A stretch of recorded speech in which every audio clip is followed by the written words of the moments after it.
Okay, so thanks again so much for having me here today at the YERME webinar. I feel really honored. You please feel free to ask questions in the chat. I'm probably not going to see everything that's happening in the chat, so I hope that Dorota and Dylan just interrupt me and ask questions. And if you also feel like you have a question that needs an immediate answer, just feel free to interrupt me and talk to me, because I think this is something very important today, that it's not only a one-way conversation, but something that gets also very interactive. So my name is Kirstin Erath. I'm 35 years old, and since March this year, I am a full professor for mathematics education at the Martin Luther University in Halle-Wittenberg. From 2012 to 2016, I did my PhD at TU Dortmund University, supervised by Susanne Prediger, and afterwards I had a postdoc position there too. So for today, I was asked to report from my PhD thesis, which I'm happy to talk about in a minute. But as I said, I do not only want to talk about the results, but also about the process, because I think this is something that we often do not talk about if we present our thesis or our research. So as I said, my plan for today is quite simple. I will start with talking about the core results from my PhD thesis and then try to give some more information on the process where I feel it might be interesting to you. And afterwards, I'm really looking forward to your questions regarding my thesis, the process, or whatever you would like to ask. During my PhD, I was working in the INTERPASS project, that is a descriptive video analysis study of regular whole class interaction. And the main questions of the project were: which discourse practices are addressed in whole class interaction? Which learning opportunities are offered for increasing participation in these discourse practices? And as it was an interdisciplinary project, we also wanted to explore whether there are differences between math classrooms and German language classrooms. So at the beginning, I did a lot of collecting data, which was kind of straightforward, as I only had to make sure all technical things are working, because as we wanted to observe lessons just the way they are happening without influencing them, I was not really involved. I really did only the technical part.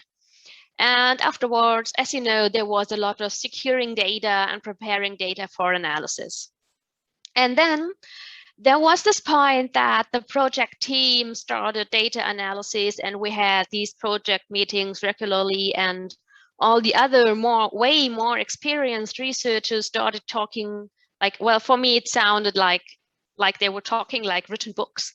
And I was just sitting there thinking, okay, I have no idea what is happening, and I have no idea what they are talking about.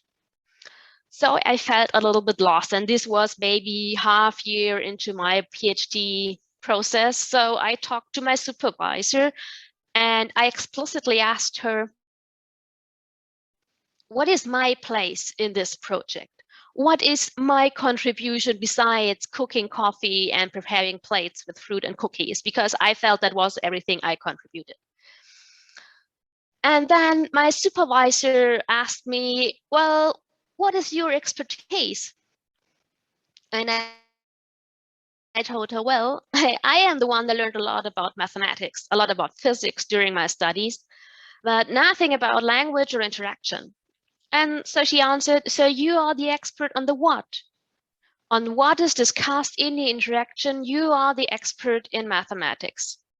And this was a very crucial point for me, for my work in the project, but also for me as becoming a researcher in mathematics education, because this really helped me a lot in finding my place and my point where I could contribute to the mathematics education research community. And so I started to analyze the data from exactly this perspective. What mathematics is discussed by whom and how? And after at minimum 2-year process, I worked out the following contribution that I will summarize first and expand afterwards. So the 3 main questions I had for my PhD thesis was, what is a good explanation in mathematics classrooms? What role does participation in whole class explanations play in learning mathematics? And how do students learn to participate adequately in whole class explanations? So from a more theoretical contribution, one of my main contributions is that I conceptualized explaining as practices of navigating through different epistemic fields. And I know that this is very hard to grasp, and I'm going to talk about this part, like the practices of navigating through different epistemic fields later on. But what I want to show you here is this so-called epistemic matrix. This epistemic matrix is the result of me being the expert for mathematics in the project team. So what you can see here is my answer to the question, what could be a topic of an explanation in whole class discussions, and by which means could this be explained? And if you have a close look, you see all the mathematics in it, right? So if we're having a look at the conceptual levels and the procedural levels, you might be reminded of conceptual and procedural knowledge, for example, in this large book of Hebert or others. You can see the mathematics here. We're talking about concepts, we're talking about propositions, about semiotic representation and models, but also, of course, about procedures, conventional rules, and very important in mathematics classrooms, concrete solutions. That's the solution that students produce while solving a task. So these are all the what's, what can be explained, right? But on the one hand, coming more from the linguistic part, it's not only about the what, but also the by which mean. And this is also idea from linguistics, very typical for mathematics, right? If you're reading literature on what constitutes mathematical knowledge, or when you can speak of, I really understood something, it's not only about being able to say the definition for a concept. It's more, right? I understood a concept like really well. If I can tell you the name of the concept, sure, why not? Well, I definitely need a definition, an explicit formulation of a concept, but it's also part that I can tell you about examples and non-examples. It's about meaning and connections. So how is the concept I'm talking about related to different other concepts in mathematics? And meaning, of course, very important for our doing in mathematics education and our work with students, like which real-world problems are connected? What are main mental models that are connected to the concept? And something that came out of the data, purpose and evaluation. So the question, what do I need this concept for, is something that appeared quite often, at least in one classroom in my data. Also then connected to evaluation, for example, which of the concepts at hand are handier to solve the given problem. So this matrix is going to be with us the whole talk today. That's why I spent a little time on talking about it. And this is really one of the things that I'm like looking back on it. I'm proud of establishing this matrix, because it really represents me and my mathematical knowledge, my mathematical insights. But then I was able to use it to approach interaction and connect it with linguistics. So what else can I say is a theoretical contribution from my PhD thesis? Well, it's about the connection between explaining and talking about conceptual knowledge and meaning. So what I was able to see, and this is not completely new, is that talking about conceptual knowledge and explaining meaning, it only works well with discourse practices like explaining, arguing, and reasoning. And this becomes important if we are looking at students that may not have acquired these discourse practices yet, right? So they are very good in reporting on procedures. They can describe their visual impressions, or they can narrate what happened at the weekend. But to actively contribute to discussions on meaningful mathematics and on conceptual knowledge, you need to be able to contribute to explanations, argumentations, and so on. And this was very important to see again and in this clear, because it's the base of a lot of things that I'm doing now years after my PhD. So what are the main empirical results I'm going to look into further in the next moments? Well, what counts as a good explanation depends on the classroom. So that was also the point where we skipped this idea of comparing mathematics classroom to German language classrooms, because we saw that already within the 4 or 5 mathematics classrooms, differences were so huge that we did not dare to compare it to another subject. And students contribute very unequally in these rich discourse practices like explaining. And what we explored in the larger project context was this connection between academic language proficiency on the discourse level, participation in classroom discourse, mathematics learning opportunity, which are all directed, connected equally in all sides, right? And the big question, how is that related to mathematical competence?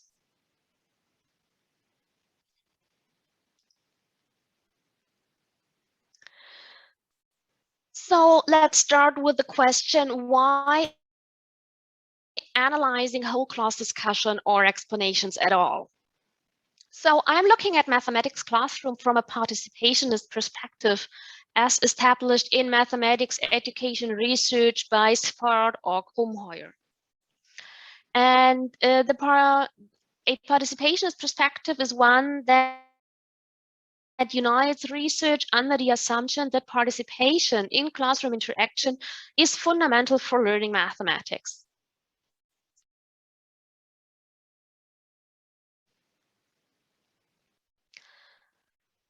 So back to the question, why analyzing whole class discussions and explanations? So for the ones of you also working within a participationist perspective, I guess it's kind of clear, because from our perspective, mathematical learning happens in interaction and in being active.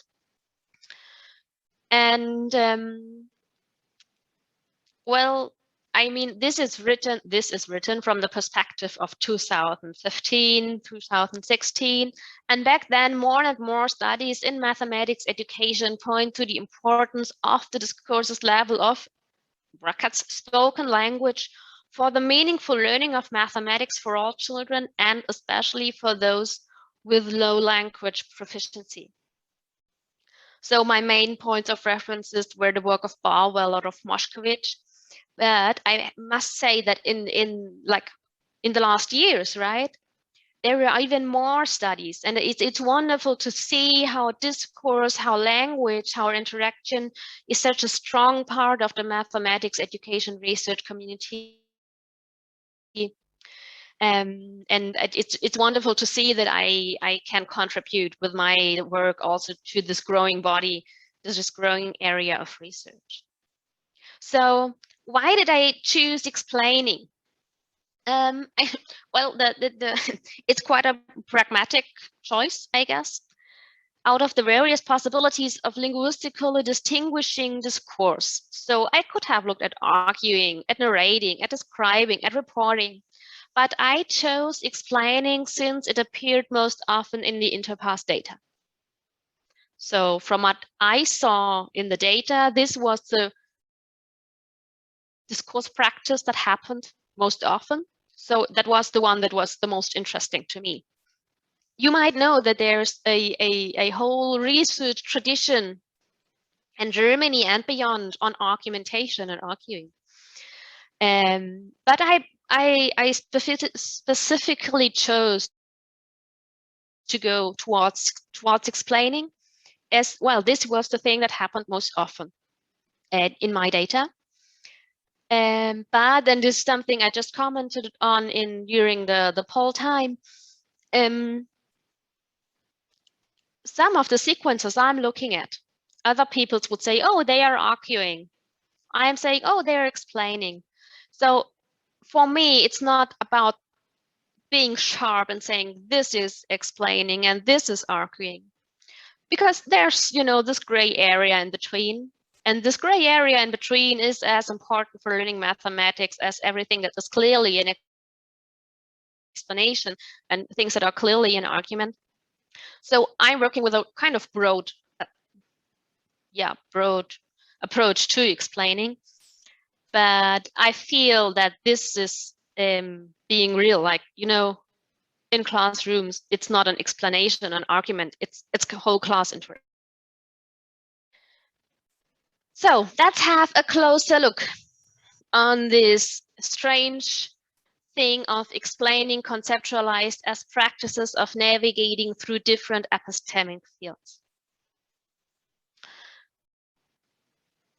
By this, I combine two theoretical approaches from mathematics education. First, the interactionist approach building on Kopp, Jäckel, Krumheuer, and all the others working with them. I conceptualize explaining as a mathematical practice that are socially established in the classroom microculture and that are shaped by social and socio-mathematical norms. So this is the one perspective. And second, I added an epistemological perspective in order to grasp the mathematical content of an explanation. And this perspective, as I told you, is operationalized by this so-called epistemic matrix. And it contains the so-called explanandum, the issue that needs to be explained, in the rows, and the so-called explanans, by which the issue is explained, in the columns. So each demanded or given explanation can be characterized with one or several of these epistemic fields. And I'm not characterizing whole explanations with one field, but I'm characterizing each utterance with one or several of these fields, and the whole explanation is then a specific structure or sequence, as you will see in some seconds, of how students and teacher move in this matrix. And because the movement in the matrix is very characteristic for explanations in classrooms, I call it navigating through different epistemic fields. And this navigating, going back to one of the questions from the chat, there's the teacher, right? In very few cases, the students are navigating. In most of the time, it's the teacher that navigates through this matrix and decides where to go and where maybe not to go. So, for example, if a student explains how to multiply two decimal numbers in general, yeah. He would be here, right? We would be on the levels of procedures. It's about how to multiply decimal numbers. And in general means he is here really talking about the algorithm. If he would refer to an example, the mode would shift, right? We would still talk about procedures, but then it would be about exemplification. And then you might already get an idea of what's going to happen in classroom discourses here throughout the matrix. So what I think is important is, now I'm showing you the result, right? My theoretical contribution. But please be sure that this matrix evolved over a long, long process, and that in the process, there were very intense discussions with my supervisor, with the whole project team, and two of them had no background in mathematics. They were really from linguistics, so I always needed to explain the mathematics to them, which was really helpful in making this matrix as precise as possible. and of course with the whole working group back in Dortmund. And this was only like the theoretical part was the first part, like reading about what constitutes mathematical knowledge and so on. But it then developed again during the process of analysis, because categorizing the data sometimes ended in, no, there's something missing. I'm missing a line. I'm missing a column, however. Or no, this is somehow not working. I think this category needs to be 2 categories. So for example, these 2 categories for a long time were 1 category.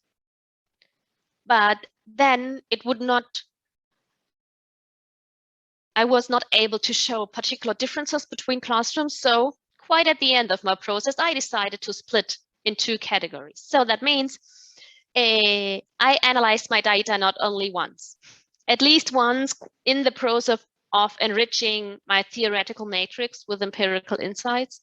And then at least the second time after I had this final version of the matrix, as you can see it now, because of course, to get a picture like my whole data, all final analysis needed to be made with this particular matrix.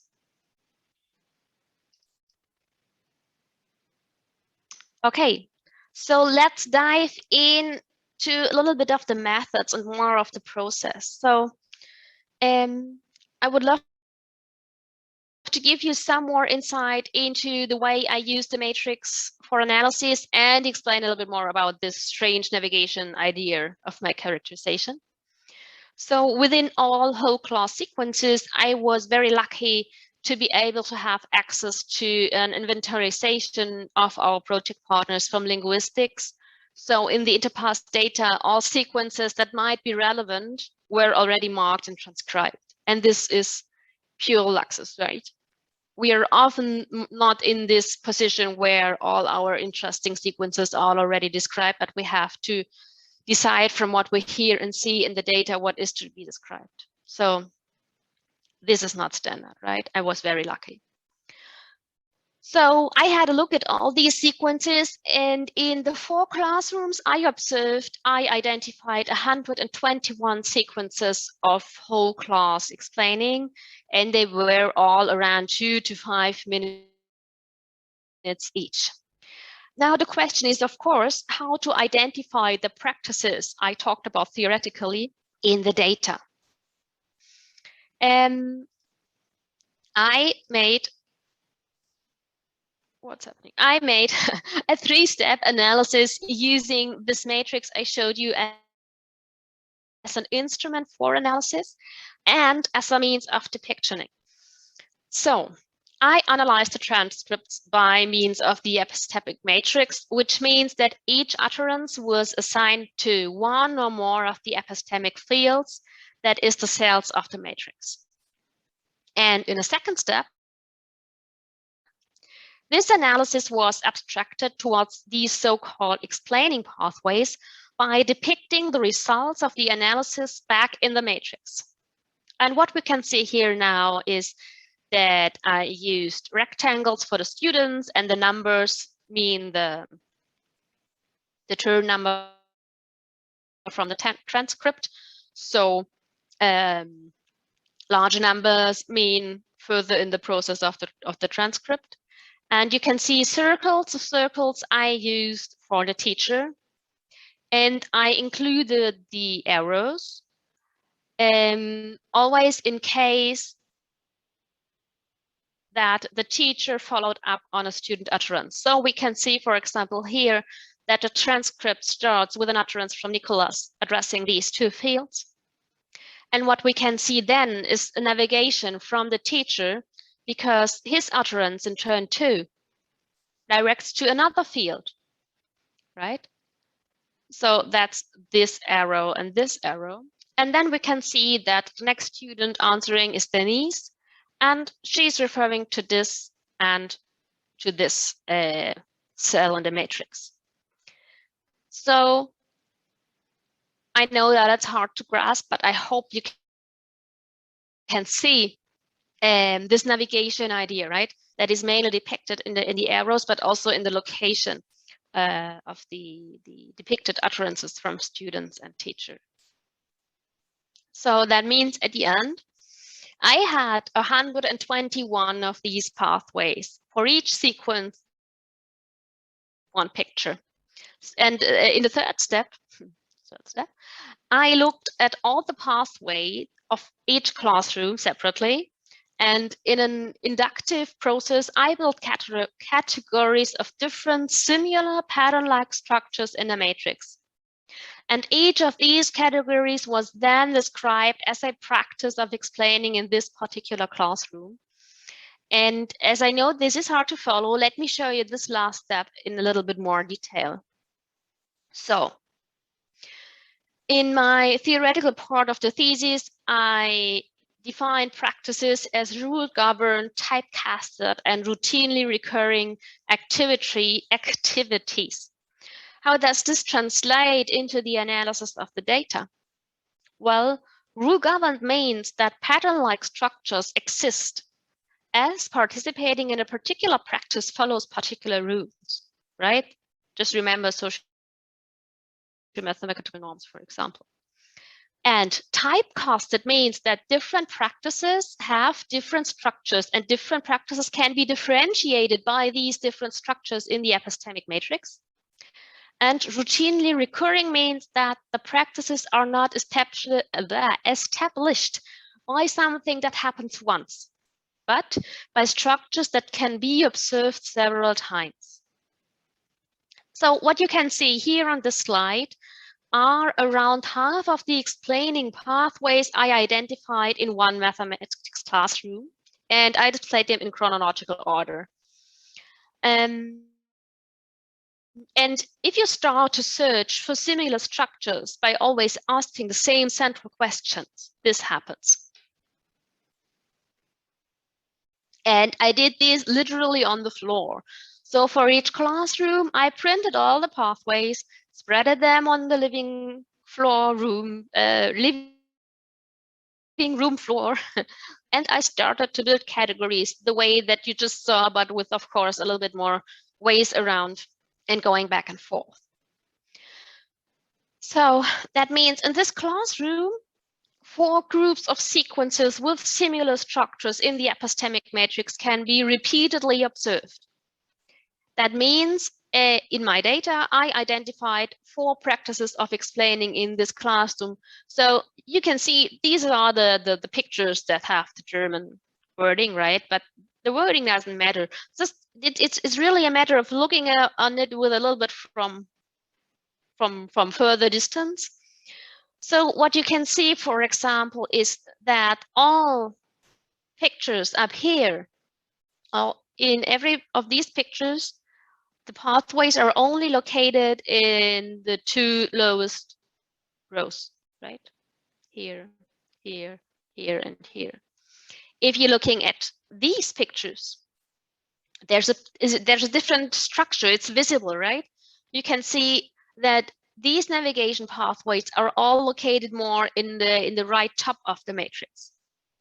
And this is really how it worked, like repeatedly asking central questions, seeking structures, building categories. And as you can see here, there are also pathways I could not allocate somewhere, which is completely fine as, well, I have only limited data, right? Maybe these would contribute to a practice. I just don't have enough data to see this practice. And sometimes things just happen once, right, in interaction. So this was all theory and a little bit of data analysis process. Now to the main empirical results. So what is explained and by which means? What is a good explanation in mathematics classrooms? You remember the questions. What role does participation in whole class explanations play in learning mathematics? And how do students learn to participate adequately in whole class explanations? So let's start with the question, what is explained and by which means? Altogether, I identified 16 explaining practices in 4 mathematics classrooms. And in 12 of these 16 practices, the level of concrete solution is systematically addressed also in cases of explaining a mathematical concept. And furthermore, the levels of semiotic representations and models are only rarely in the focus of explanations. So what I observed is a predominance of explaining procedural aspects of mathematics. Looking at the modes of explaining, that is by which means something is explained, I observed that students rarely abstract or generalize by themselves in their explanations. And that means that I observed a predominance of concrete means of explaining. So these are my observations, right? And this is what I'm doing with my study mainly. I'm carving out what's happening in natural whole class discussions. And what we can see is a predominance of procedural aspects and a predominance of concrete means, which of course then can be interpreted. But if we interpret these results, we always must bear in mind it's only 4 classrooms, it's only 3 weeks I videotape, right? So we need to be very, very careful. But to be honest, it was a little bit worrying what we were observing, right? Very much not the thing about mathematics we would love teachers and students to talk about. So what counts as a good explanation in mathematics classrooms? Well, there is no overall answer to this question in my data because I observed huge differences between classrooms. On the one hand, with regard to what is explained, so if, for example, representations and models are only in focus of explanations in one of the 4 classrooms. But also, on the other hand, with regard to by which means something is explained. So while it fits perfectly well to explain a mathematical concept by referring to functionality and life-work relations in one classroom, this is even rejected in another classroom where it fits to explain a concept by giving an instruction on how to generate an element belonging to the concept. That means I observed a clear contingency between classrooms. That means what counts as a good mathematical explanation in classroom A might not be a good explanation in classroom B. And this is also a result that needs careful interpretation, right? But I think it highlights again this idea that norms and practices are interactionally established in all classrooms. And that's why I started to talk about microcultures. You can also see it in the title of my PhD thesis, and therefore strongly referring to the interactionist research community in mathematics education. So let's look at the next question. What role does participation in whole class explanations play in learning mathematics? And for answering this question, I focused on 3 students from the same classroom and made a very small comparative case study. And here you can see the profiles of Monir in blue, Tazin in purple, and Nahema in green in an overview. And these participation profiles seem to have certain stability. So I looked at data like 2 weeks, the first 2 weeks in the new school year, and around 6 months later, another week. So coming from a participationist perspective, I thought I would see not static profiles, but I'm missing the right word. I'm sorry, wait a second. Increasing participation, because in this perspective, learning is often conceptualized as increasing participation. So I thought I would be able to describe a process. But what happened when I looked at my data is that I did not see processes, but static profiles, right? So for example, if we're looking at Tazin, we can see that he comparatively often refers to conceptual levels and the mode, meaning, and connection. And within it, the connection across several levels is kind of speciality of him. And 9 out of 12 utterances are productive for consolidating mathematical knowledge. Monir here in blue, on the other hand, particularly addresses the mode exemplification and connects several modes on one logical level, and mostly with the potential to consolidate procedural mathematical knowledge. And the third case, Nahema, he mainly addresses procedural fields, focusing on the mode purpose, in which he refers to mostly initial and concrete issues in the teacher's pathway. So I did not only see that students differ in the total number of their utterances, but as I said, these reconstructed patterns show certain stability over time. And that was a crucial point because it kind of contradicted my theoretical assumptions. And well, that made me and the project team think about, okay, I mean, what Nahema does in the first 2 weeks, right, is that he tries to contribute, and he contributes always at the very first parts of exploring a new theme, for example, in the mathematics classroom, but he's not the one that contributes to consolidating knowledge, like, for example, Tazin. And so we anticipated that half year later, there might be something like a trajectory, right? Something like that he starts to contribute not only at the beginning of a pathway, but also in the middle or later on. But this did not happen.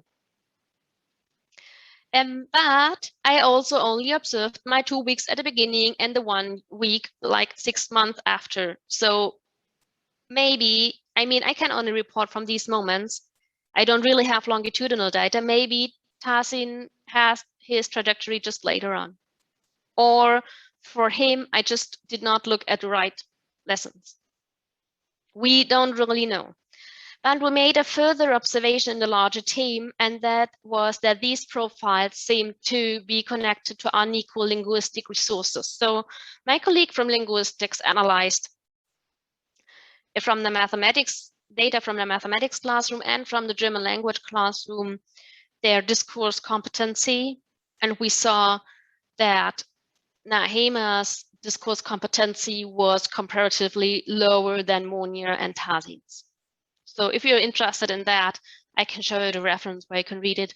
This was a very strong point of our larger research project, that we could show this connection. So the follow-up question then is kind of course, how do students learn to participate adequately in whole class explanations?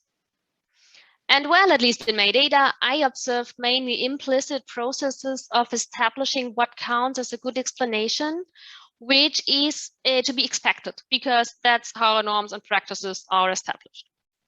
But it also seems like that explaining mathematically is not an explicit learning goal in these classrooms in the observed data, and that there is only rare support for students that are not yet proficient in my case, explaining.